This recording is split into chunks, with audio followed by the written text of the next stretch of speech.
हिंद। आज की क्लास में हम लोग जो करने जा रहे हैं वो है रिवैल्यूएशन अकाउंट। क्वेश्चन यहाँ पर ये बनता है कि how to prepare a revaluation account.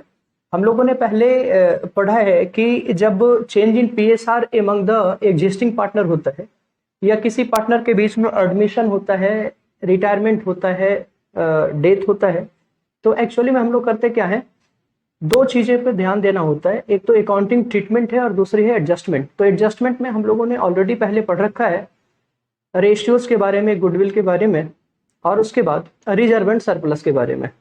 फिर दूसरे तरफ बात अगर हो जाए, एडजस्टमेंट को छोड़ दिया जाए, तो हमारे पास अकाउंटिंग ट्रीटमेंट का कॉन्सेप्ट रह जाता है, जिसके अंतर्गत हमने कहा था कि सबसे पहले रिवैल्यूएशन अकाउंट बनाना है, पार्टनर्स कैपिटल अकाउंट बनाना है, बैंक अकाउंट बनाना है हमें, और बैलेंस शीट बनानी है।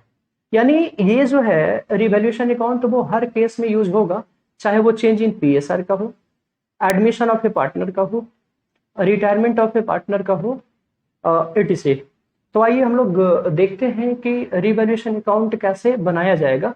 तो सबसे पहले ये हमें देखना है कि आखिर ये रिवैल्यूएशन अकाउंट होता क्या है। देखिए, नाम से क्लियर है, रिवैल्यूएशन यानी निश्चित रूप से है कि जब फर्म हमारी अनबैलेंस्ड होगी। अनबैलेंस का मतलब है कि जब या तो किसी पार्टनर का एडमिशन होगा, या चेंज इन पीएसआर होगा, या रिटायरमेंट होगा, तो फर्में अनबैलेंस्ड हो जाती है, उसे हम बैलेंस करेंगे। तो बैलेंस करने के लिए ऐसा होता है कि किसी किसी एसेट का, यानी जो पहले से हमारा बैलेंस शीट है, ओल्ड बैलेंस शीट का जो एसेट्स होता है और लायबिलिटीज होती है हमारे पास, ऐसा हो सकता है, ऐसी पॉसिबिलिटी बनती है कि उसकी वैल्यूएशन हो सके। इट मीन्स कहने का मतलब ये है कि जो ओल्ड एसेट्स हैं, तो at the time of admission हो सकता है उस एसेट की वैल्यूएशन हुई होगी, तो या तो उस एसेट में इंक्रीजमेंट हो गया होगा, इंक्रीजमेंट मीन्स उसकी वैल्यू में इंक्रीजमेंट हो गया होगा, या तो वो डिक्रीज कर गया होगा। सपोज हमारा बैलेंस शीट में बिल्डिंग दे रखा है 10 लाख का, मगर आज के डेट में जब हम रिवैल्यूएशन कर रहे हैं तो वो 12 लाख का हो गया। तो इट मीन्स क्या, इट मीन्स कि जो हमारा प्रॉफिट है 2 लाख रुपीज का, यानी बिल्डिंग की वैल्यू 10 लाख थी, आज के डेट में 12 लाख हो गया। तो ये 2 लाख का जो प्रॉफिट है, यानी 2 लाख का जो प्रॉफिट है, वो ऑलरेडी हमारा ये रिवैल्यूएशन अकाउंट में आएगा।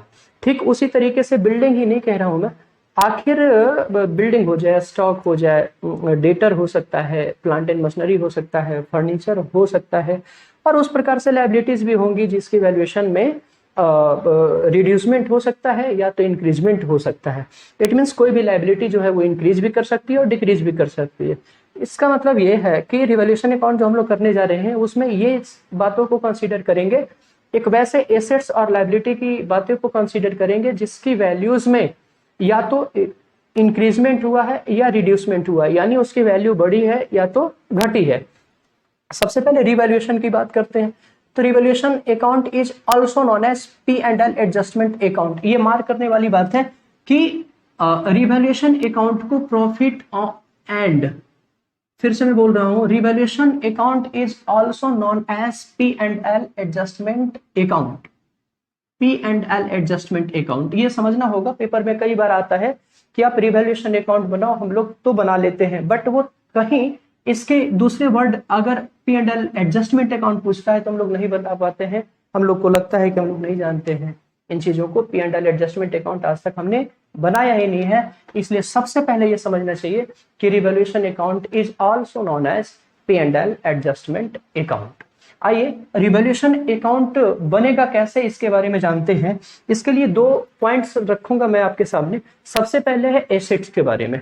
आपको ध्यान देना पड़ेगा कि कोई भी एसेट की वैल्यू अगर इंक्रीज करती है, इट मीन्स आपके पास एसेट से आपकी संपत्ति है, उसकी वैल्यूज बढ़ रहा है, इट मीन्स कि आपका गेन है, प्रॉफिट है। अगर वो एसेट की वैल्यू अगर घट जाती है, इट मीन्स क्या कि वो लॉस है आपका। ये 2 पॉइंट हमने बताया एसेट से रिलेटेड।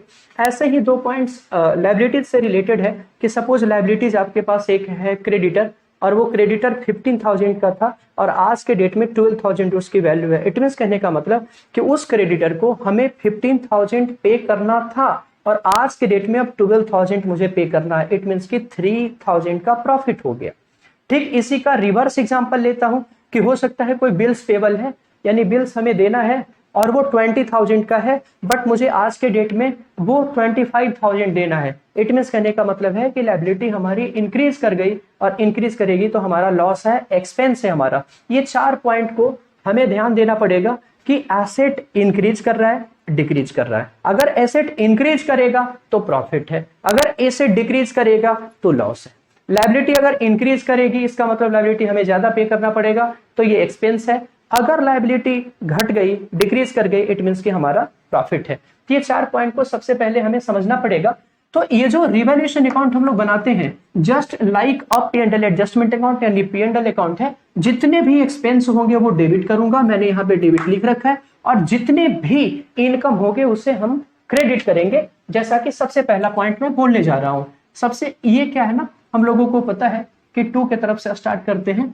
अगर एसेट इंक्रीज करेगा, यानी मैं लिखूंगा to increase in asset, to increase in asset. अगर एसेट की वैल्यूज में इंक्रीजमेंट होगा तो क्या करना पड़ेगा, वो देखना पड़ेगा मुझे। ये सॉरी यहां पे डिक्रीज होना चाहिए, सॉरी यहां पे टू डिक्रीज इन एसेट होगा, और इस तरफ अगर इंक्रीज होगा, मैंने यहां गलती से लिखा था इंक्रीज होगा, इट मींस कि प्रॉफिट हो रही है हमारी ना, तो भाई इंक्रीज इन एसेट इस तरफ आएंगे मेरे भाई, इंक्रीज इन एसेट इस तरफ आएंगे, और अगर डिक्रीज इन एसेट होगा तो वो इस तरफ आएगा। इट मींस आपके एसेट की वैल्यू घट रही है, लॉस है, इसलिए लॉस को डेबिट की तरफ लिखेंगे। अब देखो दूसरे तरफ मेरा था कि एसेट की वैल्यू इंक्रीज हो रही है, इट मींस मेरा प्रॉफिट है, इसलिए मैंने किधर लिखा, क्रेडिट की तरफ लिखा। ऐसे भी हमें पता है कि debit all the expense, credit all the profit. इसको इस पे ध्यान दीजिएगा। दूसरे तरफ चलते हैं लायबिलिटी की ओर। अगर लायबिलिटी हमारी इंक्रीज करेगी तो वो क्या होगा, एक्सपेंस होगा, लॉस होगा एक तरीके से, इसलिए डेबिट होगा। तो मैं यहां पे लिखूंगा to increase in liability, liability. ये देखिए एक बात और मैं बताना चाहता हूं कि अगर टू डिक्रीज इन एसेट होगा, जैसे स्टॉक घट गया तो यहां लिखना पड़ेगा टू स्टॉक। बिल्डिंग की वैल्यू घट गई, लिखना पड़ेगा टू बिल्डिंग। फर्नीचर की वैल्यू घट गई तो लिखना पड़ेगा टू फर्नीचर। यहां पे अगर एसेट की वैल्यू बढ़ती है तो यहां लिखना पड़ेगा मुझे, जैसे by building, by land, by furniture, by plant and machinery. ऐसा नहीं है कि हम इंक्रीज लिखेंगे, ये तो मैंने आपको फॉर्मेट बताना है मेरे को। ये इंक्रीज इन लायबिलिटी है। उसी प्रकार से अगर डिक्रीज हो जाएगा तो लिखना पड़ेगा हमें बाई डिक्रीज इन लायबिलिटी। अगर लायबिलिटी डिक्रीज कर जाएगी इट मींस कि हमारा ये प्रॉफिट है, तो इस तरफ हम फिगर जो भी होगा हम इसे डाल लेंगे। अब मैंने 4 पॉइंट आपको कवर किया, 2 पॉइंट जो है एसेट से रिलेटेड है और 2 पॉइंट जो है वो लायबिलिटी से रिलेटेड है। अब ऐसा भी हो सकता है फर्म में कि अनरिकॉर्डेड एसेट है, यानी अनरिकॉर्डेड एसेट मींस कि एक वैसा एसेट जो अभी तक हमारे बुक्स ऑफ अकाउंट में लिखा हुआ नहीं है, यानी balance sheet, old balance sheet में नहीं है, ओल्ड बैलेंस शीट में नहीं है। अब क्या करना है कि मुझे बाद में पता चला कि हाँ वो एसेट हमारे पास थे बट हमने रिकॉर्ड नहीं किया, तो वैसे एसेट को हम फर्म में फिर से लेके आएंगे। इट मींस कहने का मतलब है कि अगर 5 लाख का एसेट पहले से है तो 50,000 का एसेट और मेरा इंक्रीज कर गया, मैंने अपने मन से 5 लाख और 50,000 माना, इट मींस 5,000 अनरिकॉर्डेड है। इसमें इट मींस क्या कि एसेट की वैल्यू बढ़ रही है, और जब एसेट की वैल्यू बढ़ेगी तो क्रेडिट होगा, इसलिए मुझे लिखना चाहिए by unrecorded asset, by unrecorded asset. ये अनरिकॉर्डेड एसेट कुछ भी हो सकता है, चाहे कंप्यूटर है, लैपटॉप है, फर्नीचर है, कुछ भी हो सकता है। ठीक उसी प्रकार से अगर अनरिकॉर्डेड लायबिलिटी होगी, यानी एक वैसी लायबिलिटी जो हमें पे करना था बट हमें पता नहीं है, अब पता चला, तो ऐसे केसेस में यहां पे हमें लिखना पड़ेगा टू इंक्रीज इन, या फिर टू अनरिकॉर्डेड लायबिलिटी लिख लें तो ज्यादा बेहतर होगा। अनरिकॉर्डेड लायबिलिटी, ये अनरिकॉर्डेड लायबिलिटी होगी, जैसा कि मैंने यहां पे लिखा है। अगर हो तो लिखेंगे, अदरवाइज नहीं। फिर उसके बाद ऐसा भी हो सकता है कि सपोज हम लोग पार्टनर है, हम लोगों को रिवैल्यूएशन करना आ रहा है, हम लोगों ने कर लिया, मैं अकाउंटेंट हूं, मैं कर दूंगा, बट सपोज वैसा भी कभी सिचुएशन आ सकता है कि रिवैल्यूएशन हम लोग नहीं कर सकते हैं, तो हमने अकाउंटेंट हायर किया, उसे अब हम सैलरी देना है या कोई एक्सपेंस देना है, तो इसे एक्सपेंस के नाम से हम टू बैंक भी लिख सकते हैं। हालांकि मैं तो अभी टू रियलाइजेशन एक्सपेंस में लिख रहा हूं, ये डेबिट हो जाएगा। क्यों? क्योंकि एक्सपेंस हमेशा डेबिट होता है। एक बात और मैं साथ साथ में बताता चलूं कि अगर रियलाइजेशन एक्सपेंस होगा तब डेबिट करेंगे, अदरवाइज हमें लिखने की कोई आवश्यकता नहीं है। ये पॉइंट एसेट से रिलेटेड 2 था, लाइबिलिटी से रिलेटेड 2 पॉइंट था, और उसके बाद अनरिकॉर्डेड एसेट्स हैं, अनरिकॉर्डेड लाइबिलिटीज है, रियलाइजेशन एक्सपेंस है, जैसा मैं देख पा रहा हूं। हाँ, एक बात और नोटिस करने वाली है कि कौन से वैल्यूज लेंगे। सपोज आपके पुराने बैलेंस शीट में 10,000 का कोई फर्नीचर है और आज के डेट में वो 15,000 का हो गया, तो ये क्वेश्चन बनता है कि आखिर मैं अमाउंट लूं कौन सा। तो इसमें हमें ध्यान देना पड़ेगा कि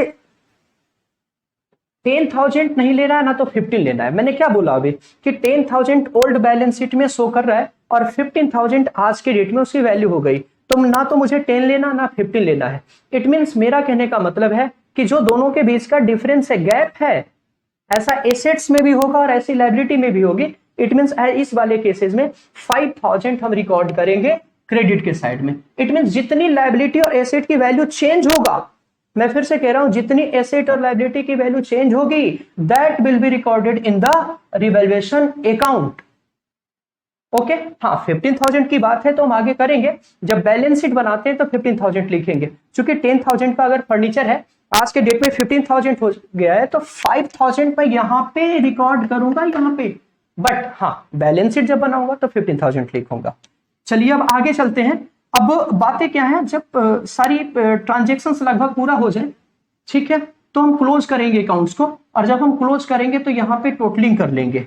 अब इनकेस सपोज ये साइड बड़ा है, क्रेडिट साइड वाला बड़ा है और डेबिट साइड वाला छोटा है, तो आपको पता है और हमें भी पता है कि होता है टू प्रॉफिट ऑन रिवैल्यूएशन, यानी रिवैल्यूएशन करने से हमारा प्रॉफिट हो गया। क्या लिखेंगे? टू प्रॉफिट ऑन रिवैल्यूएशन, जितना शॉर्ट फिगर आएगा वो हमारा प्रॉफिट होगा। इनकेस ऐसा भी हो सकता है कि ये जो है डेबिट वाला कॉलम वो बड़ा है, क्रेडिट वाला कॉलम छोटा है, तो ऐसे केसेस में यहां पे लॉस होगा, जिस लॉस का नाम लिखेंगे बाय लॉस ऑन रिवैल्यूएशन। मैं लिखूंगा बाय लॉस ऑन रिवैल्यूएशन। और पॉइंट्स पे ध्यान देना है, क्या ध्यान देना है इस रिवैल्यूएशन अकाउंट बनाते के समय, ये प्रॉफिट आ गया तो ये पार्टनर्स में बटेंगे, तो इसमें लिखा जाना चाहिए to profit on revaluation transfer to capital account. Suppose कोई पार्टनर ए है, बी है, जिसको ओल्ड रेशियो से हम यहां पे डिस्ट्रीब्यूट कर लेंगे। ये मार्केबल पॉइंट है, ध्यान देने वाली बात है। ठीक उसी तरीके से लॉस होगा, देखो दोनों नहीं हो सकता, या तो प्रॉफिट होगा या तो लॉस होगा। अगर लॉस होगा तो भी पार्टनर्स में बटेगा और प्रॉफिट होगा तो भी पार्टनर्स में बटेगा। और जब लॉस होगा तो हमें लिखना पड़ेगा by loss on revaluation transfer to capital account A B. जितना फिगर ए का होगा हम ए में डाल लेंगे ओल्ड रेशियो के साथ, जितना फिगर बी का होगा बी में डाल लेंगे। अगर दो पार्टनर है तो हमने एज्यूम कर लिया है कि यहां पे दो पार्टनर है, पहला ए है और दूसरा बी है, फर्स्ट इज ए और सेकेंड वन इज बी। तो आपको इस प्रकार से लॉस को बांटना पड़ेगा और इस प्रकार से प्रॉफिट का डिस्ट्रीब्यूशन शो करना पड़ेगा। और फिर अगली क्लास में कैपिटल अकाउंट करेंगे। Thank you.